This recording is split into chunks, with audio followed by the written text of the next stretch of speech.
Neste vídeo eu quero responder a uma pergunta de difícil resposta. A Bíblia é contra ou a favor a eutanásia?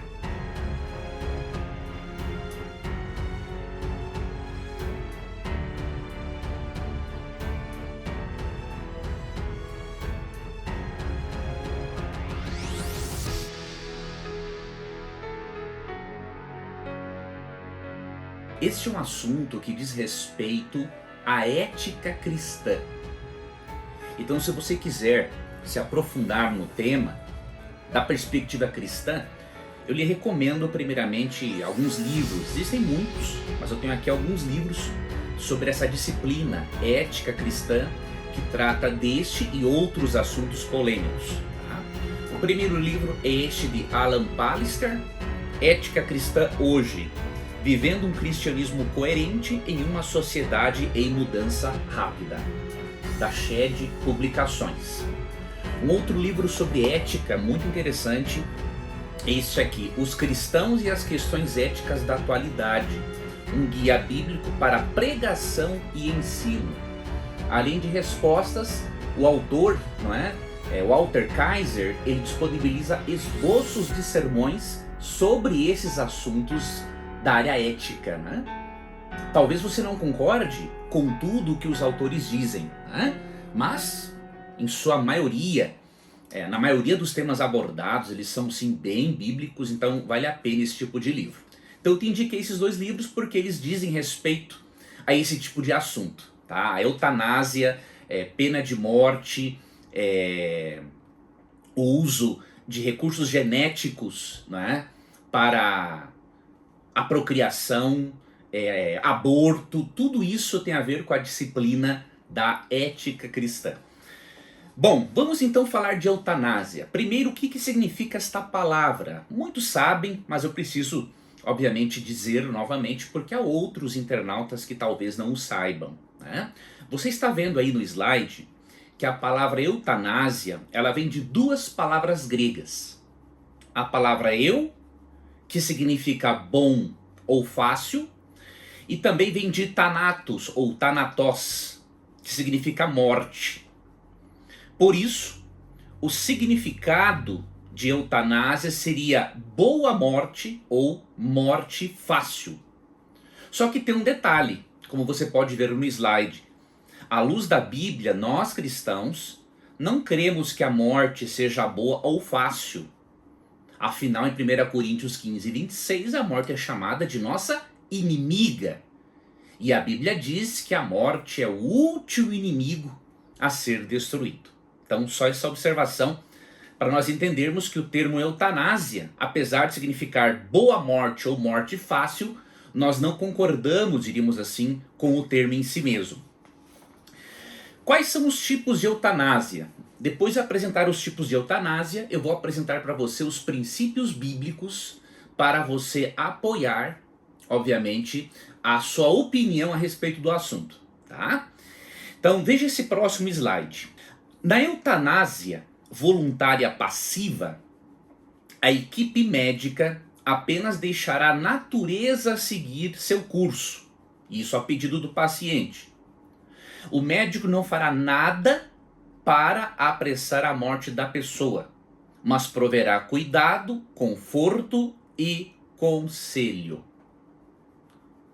Ou seja, o médico não vai apressar a morte do paciente, né, mas também não vai fazer nada de extraordinário para preservá-lo em meio a um sofrimento. E vai deixar que a natureza siga o seu curso normal.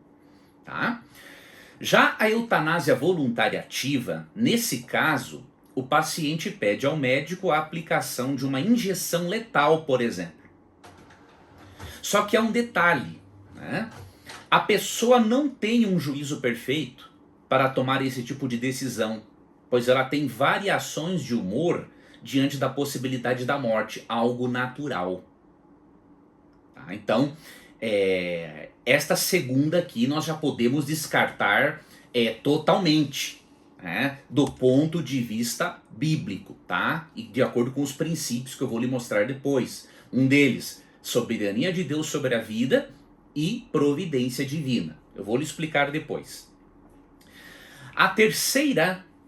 O terceiro tipo de eutanásia é a eutanásia involuntária passiva. O paciente não demonstra nada porque é incapaz de fazer isso, está em total inconsciência, ou coma. A equipe médica não toma medidas extraordinárias para salvar a vida do paciente e muitas vezes remove sondas nasogástricas e sistemas que sustentam a vida. Exemplo, um respirador. E a quarta, eutanásia involuntária ativa. O médico faz alguma coisa para apressar a morte do paciente, independente da vontade daquele. E isso pode ter razões econômicas, humanitárias e etc. Posso dizer para você que dos manuais, não apenas desses dois, mas dos manuais de ética cristã, né, que se encontram disponíveis, a opção 1 e a opção 3, de acordo com os professores de ética, são opções que não contradizem a Bíblia. As opções 1 e 3, ou seja, a eutanásia voluntária passiva e a eutanásia involuntária passiva. Tá? Já alguns veem como válida apenas a eutanásia voluntária passiva. E é quase um consenso entre os professores de ética, os conservadores, né, que a eutanásia voluntária ativa e involuntária ativa não condizem com os princípios bíblicos de que dizem respeito à soberania de Deus sobre a vida e à sua providência, a sua capacidade de curar o enfermo. E também transgridem o princípio bíblico de não matarás. Mesmo que o mandamento se refira a praticar um homicídio contra outra pessoa, né, ele pode perfeitamente ser aplicado a este caso. Né? A eutanásia voluntária ativa e a involuntária ativa, elas podem se enquadrar num homicídio. Já a voluntária passiva e involuntária passiva não se enquadram num homicídio, de acordo com a análise de teólogos da área de ética cristã. Tá? Vamos ver agora aqui os princípios bíblicos, né, que nós devemos considerar ao tomarmos uma posição. Né? Eu, a princípio, sou a favor destas posições 1 e 3. Estou falando por mim, tá? As posições 1 e 3, né, você pode até ver no slide que eu deixei-as em negrito, para deixá-las destacadas, né? Assim como a maioria desses professores de ética cristã, eu acredito que essas opções 1 e 3, elas não contradizem nenhum dos princípios bíblicos. Né? Agora, as opções 2 e 4, elas contradizem abertamente o princípio bíblico de não matarás, de que Deus é o soberano pela vida e de que existe a providência divina. Deve-se confiar nesta providência a ponto de Deus poder curar, fazer o milagre e restabelecer a saúde da pessoa. Ok? Vamos para os princípios bíblicos. O primeiro, obviamente, se encontra em Êxodo capítulo 20, versículo 13, né, que eu acabei de mencionar, mas vou ler para você. Faz parte do decálogo e é um dos 10 princípios de vida que devem orientar e nortear a vida dos cristãos e de todas as pessoas. Êxodo 20, 13, não matarás. De acordo com a tradução ecumênica da Bíblia, não cometerás homicídio. Então, é a isso que o texto se refere, né? Não praticar o homicídio. Então, analisando este princípio, à luz dos 4 tipos de eutanásia, vemos que a eutanásia voluntária passiva e a involuntária passiva, elas transgridem, né, diretamente esse princípio de não matarás. Transgride também um outro princípio, né, de Êxodo 23, verso 7. Que princípio é esse? Esse princípio diz assim: da falsa acusação te afastarás, não matarás o inocente e o justo, porque não justificarei o ímpio. Ou seja, o inocente e justo não deve ser morto de forma voluntária. O único caso, né, em que alguém pode ser morto de forma voluntária, o próprio texto diz, né, não justificarei o ímpio, ou seja, o criminoso. Né? Você pode ver isso, por exemplo, em Gênesis 9, verso 6. Quando existiam apenas Noé e sua família, né, e seus familiares, Deus deu a seguinte ordem, porque os antediluvianos desvalorizavam a vida e matavam as pessoas por qualquer coisa. Então, para refrear isso e para relembrar a sacralidade da vida, Deus disse a Noé em Gênesis 9, 5 e 6 o seguinte: certamente requererei o vosso sangue, o sangue da vossa vida. De todo animal o requererei, como também da mão do homem. Sim, da mão do próximo de cada um requererei a vida do homem. Se alguém derramar o sangue do homem, pelo homem se derramará o seu.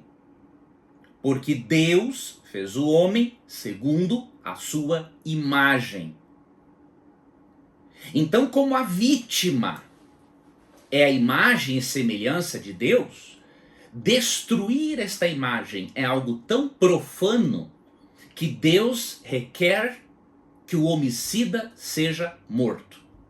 Tá? Isto se chama pena capital e é muito difícil você encontrar um autor da área da ética cristã que seja contra, porque a Bíblia é totalmente a favor, quando nem havia um governo teocrático, quando Israel nem sonhava em existir. Então isso aqui é um princípio de ordem moral e universal, tá?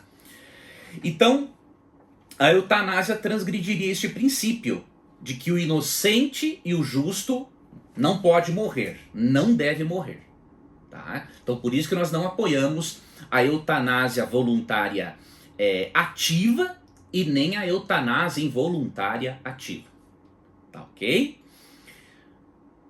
Outro princípio podemos encontrar aqui em Provérbios 31, versos 6 e 7. Você percebe, a Bíblia não fala de eutanásia, mas a Bíblia nos apresenta princípios norteadores, tá? Para que possamos formar nossa opinião a respeito de assuntos éticos, morais, etc. Provérbios 31, versos 6 e 7 diz assim, ó: dai bebida forte aos que perecem e vinho aos amargurados de espírito, para que bebam e se esqueçam da sua pobreza e das suas fadigas não se lembrem mais. Muitos pensam que aqui é uma autorização para usar bebida alcoólica, sendo que é o contrário, né? Se você lê, por exemplo, o restante do contexto, que é o versículo 4, a mãe do rei Lemuel, que deu este conselho aqui, ela diz no verso 4 assim, ó: não é próprio dos reis, ó Lemuel, não é próprio dos reis beber vinho, nem dos príncipes desejar bebida forte, para que não bebam e se esqueçam da lei e pervertam o direito de todos os aflitos. Então no contexto não se está apoiando a bebida. Por que é dito então, dai bebida forte aos que perecem e aos amargurados de espírito? Aqui, de acordo com Matthew Henry, a referência é um costume de misturar bebida alcoólica com ervas narcóticas para aliviar a dor daquele que foi destinado à pena capital, por apedrejamento, por exemplo. Tá? Então, este alívio a uma pessoa que está prestes a morrer, ele não é contraditado pela Bíblia. Isso nos leva a concluir que a eutanásia voluntária passiva e a involuntária passiva não transgridem este princípio aqui. Já as demais, né, a segunda e a quarta opção, que você viu no slide, elas transgridem. Outro texto, Eclesiastes capítulo 3, versos 1 e 2. Né? Aqui nós já começamos a ver algo da soberania de Deus, que nós vamos ver também no livro de Jó. E isso mostra que o ser humano não pode sair por aí decidindo, não é? Quem vai viver e quem não vai viver, me referindo a esse aspecto em especial da eutanásia, né? Porque existe um princípio bíblico de que além de o justo não morrer, como ímpio, né? Deus é o soberano pela vida, tá? Então Eclesiastes 3, 1 e 2 diz assim: tudo tem o seu tempo determinado, e há tempo para todo o propósito debaixo do céu. Há tempo de nascer e tempo de morrer, tempo de plantar e tempo de arrancar o que se plantou, tempo de matar e tempo de curar, tempo de derrubar e tempo de edificar, e por aí segue. Então aqui o autor nos ensina que há tempo para tudo, e que Deus, ele está por trás da história humana. Mesmo que muitas mortes não ocorram pela vontade de Deus, apenas por sua permissão, não por sua vontade, não é? Deus é o soberano pela vida. Então ele, unicamente ele, pode permitir ou não, não é? O tirar a vida de alguém. Há tempo para tudo. Há tempo para a vida e há tempo para a morte. Então nós não precisamos de forma ativa, com a eutanásia, não é, apressarmos as coisas, tá? Por isso que eu disse para você que a maioria dos professores de ética cristã são a favor da eutanásia voluntária passiva e da eutanásia involuntária passiva. Tudo que envolve os outros dois tipos de eutanásia, que são ativas, diríamos assim, elas já transgridem este e outros princípios bíblicos. E o último princípio que vamos ver se encontra no livro de Jó, tá?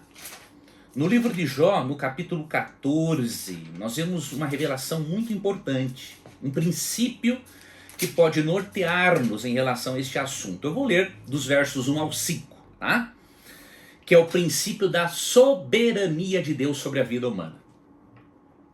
O homem, nascido de mulher, vive breve tempo, cheio de inquietação. Nasce como a flor e murcha. Foge como a sombra e não permanece. E sobre tal homem, abre os olhos e o fazes entrar em juízo contigo? Quem da imundícia poderá tirar coisa boa, coisa pura? Ninguém. Visto que os seus dias estão contados, contigo está o número dos seus meses. Tu ao homem puseste limites, além dos quais não passará. Aqui é dito que os nossos dias estão contados. Ou seja, Deus tem planos para nós. Agora, isso não significa que toda a morte, não é, provém de Deus. Veja, o desejo de Deus é que todos morressem apenas de velhice. O desejo primário de Deus é que ninguém morresse. A morte é um intruso nos planos de Deus, como vemos em Gênesis 3. Romanos 3, 23 diz que todos pecaram e carecem da glória de Deus, e Romanos 6, 23 diz que o salário do pecado é a morte. Então Deus não queria a morte. A morte é um intruso nos planos de Deus. E por que foi possível a morte se tornar esse intruso? Porque Deus criou as suas criaturas com livre-arbítrio, né? Com a capacidade de decidirem amá-lo ou não, tá? Agora, quando a Bíblia diz que Deus tem os nossos dias contados, ele tem, realmente, ele sabe quando vamos morrer. Se seguirmos por um caminho ou se seguirmos por outro. Deus, por exemplo, ele pode querer e quer que todas as pessoas morram de uma forma mais natural. Podem haver exceções, né? Deus é soberano e nós não entendemos todos os propósitos dele porque nossa mente é limitada. Agora, Deus, por exemplo, jamais vai determinar o seguinte: eu quero que esta pessoa morra porque usou drogas. Esta outra eu quero que morra de cirrose, porque eu a predestinei a beber. Esta outra pessoa eu quero que morra de acidente de carro, porque eu a predestinei a ser imprudente no trânsito. Não, Deus não faz isso. Há coisas que são intrusas aos planos de Deus, assim como o pecado. O pecado é um intruso ao plano original de Deus. E a morte também o é, tá? Então Deus é o soberano pela vida humana. Ele tem os nossos dias contados, mas infelizmente, por causa da existência do pecado, nós seres humanos podemos não seguir os planos de Deus. Podemos seguir por outro caminho, morrer mais cedo e etc. Tá? Então, o princípio da soberania de Deus nos leva, né, a ser contra qualquer tipo de eutanásia que seja ativa. Tá? E vamos agora considerar o último princípio, que é o princípio da providência divina. Quando se pratica a eutanásia ativa, além de negar o princípio de que Deus é o soberano sobre a vida, nega-se a providência divina. Vamos ver o que diz a carta de Tiago, no capítulo 5, versos 14 e 15. Diz o seguinte: está alguém entre vós doente? Chame os presbíteros da igreja, e estes façam oração sobre ele, ungindo-o com óleo, em nome do Senhor. E a oração da fé salvará o enfermo, e o Senhor o levantará. E se houver cometido pecados, ser-lhe-ão perdoados. Aqui a Bíblia demonstra o princípio da providência divina. Deus pode providencialmente prover uma cura aonde a medicina não enxerga mais a possibilidade da cura. Então é por isso que devemos confiar na providência de Deus. Se ele decidir-se pela cura, maravilhoso, ele fará um milagre que, além de nos alegrar, servirá de testemunho até mesmo para os médicos. Mas se Deus permitir que a pessoa descanse, temos que lembrar de Apocalipse 14:13, né? Bem-aventurados os que desde agora morrem no Senhor, para que descansem de suas fadigas. E diz o texto, as suas obras os acompanham. Quem morre no Senhor, ele está com a salvação garantida. Não é? Outro detalhe para finalizarmos, os autores têm dito também que qualquer forma de eutanásia ativa é contrária à Bíblia, porque a Bíblia ensina que Deus quer nos ensinar também com sofrimento. Eu em parte concordo com esses autores e em parte eu discordo. Por quê? Existe um tipo de sofrimento que realmente contribui para o nosso amadurecimento, para o nosso crescimento, para o nosso desenvolvimento, para a nossa santificação. Mas existe um outro tipo de sofrimento que não contribui em nada para isso. Né? Então isso, na verdade, seria uma tortura. Tá? Vamos ler aqui um texto para nós diferenciarmos isso, para nós não crermos que todo tipo de sofrimento, inclusive certas lutas que uma pessoa enfrenta, né, quando está à beira da morte, nem todo tipo de sofrimento é realmente usado por Deus para a nossa santificação. Romanos 5:3-5 diz assim: e não somente isto, mas também nos gloriamos nas próprias tribulações, sabendo que a tribulação produz perseverança, e a perseverança experiência, e a experiência esperança. Então você percebe a sequência? Quando passamos por certas tribulações, não é? A tribulação produz perseverança, e a perseverança produz experiência, e a experiência produz esperança. Então passar por tribulações, até mesmo no momento de enfermidade, pode ser, não que Deus enviou aquela doença, mas pode ser um instrumento. Deus pode pegar coisas ruins e transformar em coisas boas. Então pode ser um instrumento de Deus, não é? Para nos santificar. E Deus pode usar o sofrimento como um processo corretivo, redentor e santificador. Tá? Agora, gostar de sofrer e pensar que todo tipo de sofrimento é usado por Deus é um erro. Né? Gostar de sofrer tem a ver com sadomasoquismo. né? A pessoa que se encontra num sofrimento físico absurdo ou emocional, ela não pode gostar de sofrer ou ver nisso um instrumento de correção, de santificação ou de redenção, né? Então é por isso que os cristãos da área da ética, na sua maioria, apoiam a eutanásia voluntária passiva e a eutanásia involuntária passiva, tá? Porque há sofrimentos desnecessários.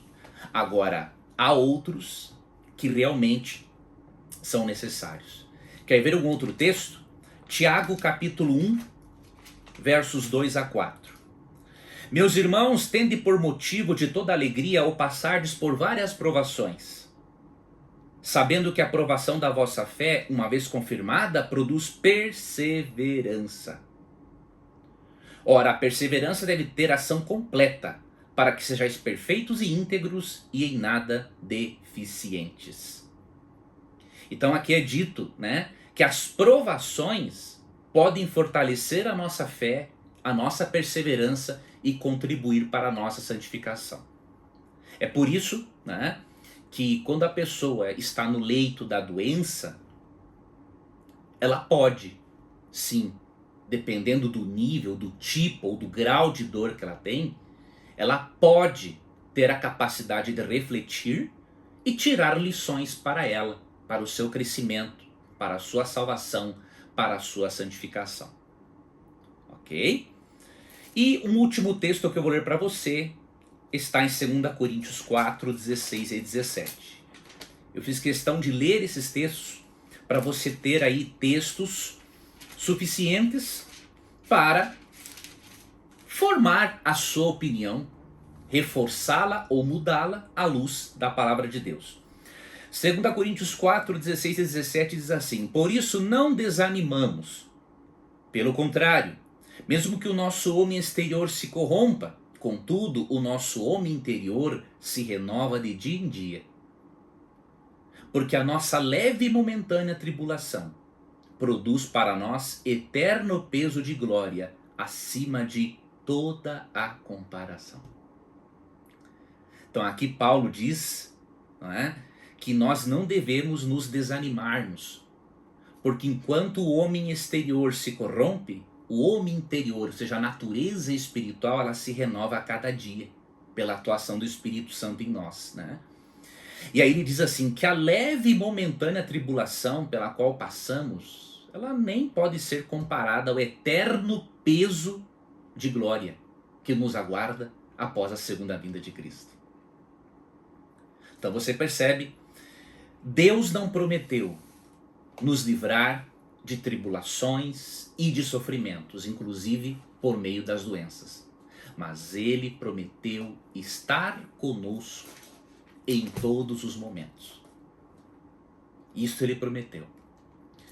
O Salmo 23:1 diz assim: o Senhor é o meu pastor, nada me faltará. Na verdade, no hebraico é: o Senhor é o meu pastor, não terei falta. Ou seja, não terei falta dele. Isso significa que mesmo que algo venha a faltar em minha vida, até mesmo a saúde, o Senhor jamais faltará. O Senhor sempre estará comigo. E eu posso descansar na promessa do Salmo 34:18, de que perto está o Senhor dos que têm o coração quebrantado e salva os de espírito oprimido. Ok? Espero que esses textos, que esses princípios tenham ajudado a você a entender um pouquinho o que é a eutanásia, quais são os tipos de eutanásia que cristãos aprovam e cristãos não aprovam. E eu espero que você formule, forme na verdade a sua opinião com a ajuda dos princípios bíblicos e de alguns insights que talvez você possa ter recebido de Deus ao longo desse vídeo.